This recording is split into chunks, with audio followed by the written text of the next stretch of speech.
السلام علیکم ورحمۃ اللہ وبرکاتہ۔ اللہ تعالیٰ عدل کا، بھلائی کا اور احسان کا حکم دیتا ہے، اور اپنے قرابت داروں کے ساتھ اچھے سلوک کرنے کا اور ان کی مدد کرنے کا حکم دیتا ہے۔ اعوذ باللہ من الشیطان الرجیم، بسم اللہ الرحمن الرحیم۔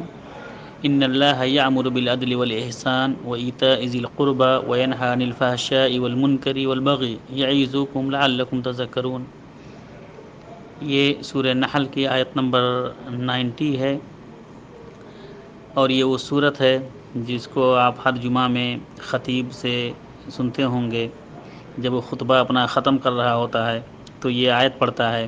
کہ یقیناً اللہ رب العالمین حکم دیتا ہے بالعدل، عدل کا، عدل و انصاف کا، والاحسان اور احسان کا، اچھے سلوک کا، حسن اخلاق کا، کہ ہم لوگوں کے ساتھ اچھا حسن سلوک کریں اور عدل و انصاف سے کام لیں، وایتاء ذی القربی، اور اسی طرح سے اپنے رشتہ داروں کے ساتھ اچھے بیہیویئر سے پیش آئیں، اچھے اخلاق سے پیش آئیں، ان کے ساتھ حسن معاملہ کر رکھیں، اور اسی طرح سے وینہی عن الفحشاء والمنکر، اور اللہ رب العالمین منع کرتا ہے، روکتا ہے بے حیائی کے کاموں سے، والمنکر، اور منکر کاموں سے، برائی کے کاموں سے، والبغی، اور اسی طرح سے ظلم و زیادتی کے کاموں سے اللہ رب العالمین روکتا ہے۔ یعظکم لعلکم تذکرون،